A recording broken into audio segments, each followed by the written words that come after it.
Disclaimer. इस लेख व वीडियो में निहित किसी भी जानकारी सामग्री गणना की सटीकता या विश्वसनीयता की गारंटी नहीं है। विभिन्न माध्यमों, ज्योतिषियों, पंचांग, प्रवचनों, मान्यताओं, धर्म ग्रंथों से संग्रहित कर ये जानकारियां आप तक पहुंचाई जाती हैं। हमारा उद्देश्य महज सूचना पहुंचाना है। इसके उपयोगकर्ता इसे महज सूचना समझकर ही लें। इसके अतिरिक्त इसके किसी भी उपयोग की जिम्मेदारी स्वयं उपयोगकर्ता की ही रहेगी। धन्यवाद। मां लक्ष्मी सुख समृद्धि देने वाली माता ने राजा बलि से क्या मांगा? भक्त प्रहलाद के पौत्र बलि यज्ञ कर रहे थे, तभी उनकी यज्ञशाला में नारायण प्रभु विष्णु जी का वामन के रूप में आगमन हुआ। वामन बलि के द्वार पर खड़े होकर दान की याचना करने लगे।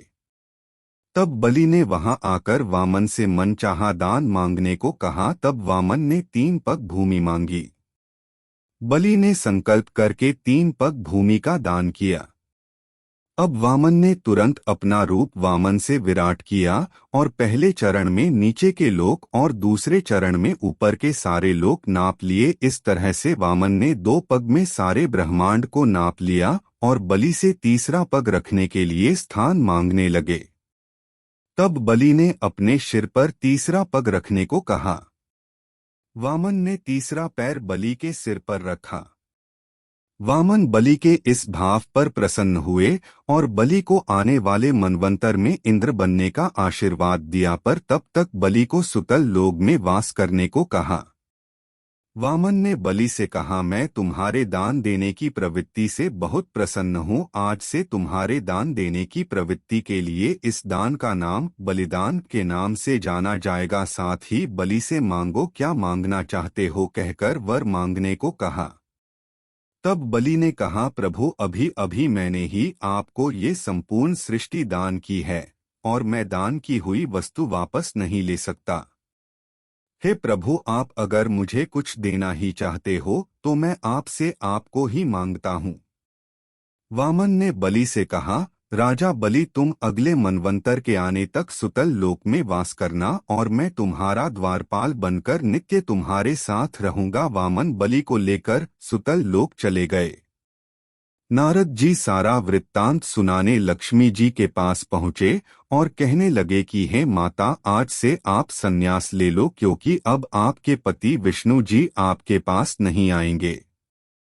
लक्ष्मी जी नारद जी की रहस्यमयी बातों को सुनकर नारद से कहा कि स्पष्ट बात कीजिए। तब नारद जी ने लक्ष्मी जी को सारा वृतांत सुनाया और कहा कि अब से वे राजा बलि के यहाँ द्वारपाल हैं।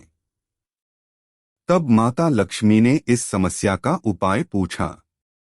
तब नारद जी ने माता लक्ष्मी को संकेत दिया कि बलि के कोई बहन नहीं है।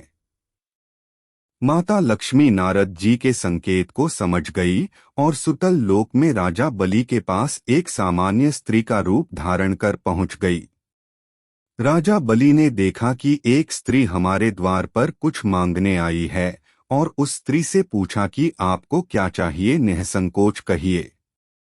तब माता लक्ष्मी ने कहा कि मेरे कोई भाई नहीं है, मुझे भी अन्य स्त्रियों की भांति अपने मायके जाने की इच्छा होती है, पर मैं कहाँ जाऊं, और रोने लगी।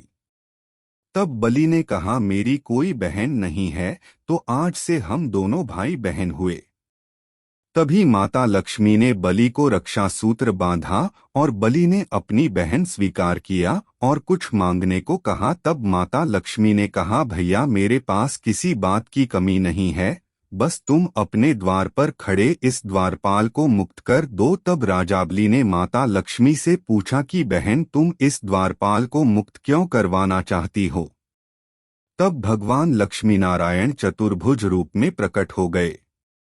राजा बलि ने जब यह बात जानी कि उन्होंने जिसे अपनी बहन बनाया है वो साक्षात माता लक्ष्मी है, तब वो माता लक्ष्मी से क्षमा मांगने लगे।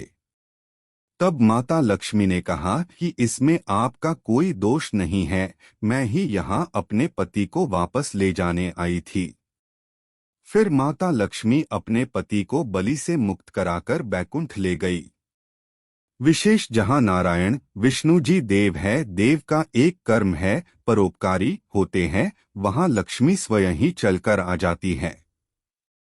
यानी परोपकारी अथवा दान देने वाले नारायण राजा बलि के घर में थे, के घर लक्ष्मी जी नारायण के साथ आती है, उन्हीं को सुखी करती है।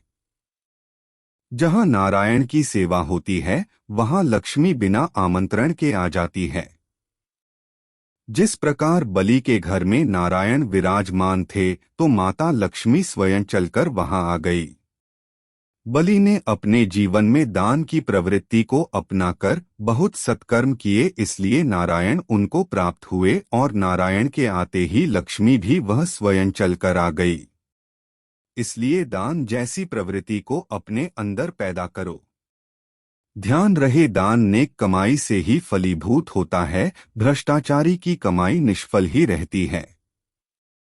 संतोषी जीवन अपनाओ, जो आपकी सादगी एवं अपरिग्रह की प्रवृत्ति से ही संभव है।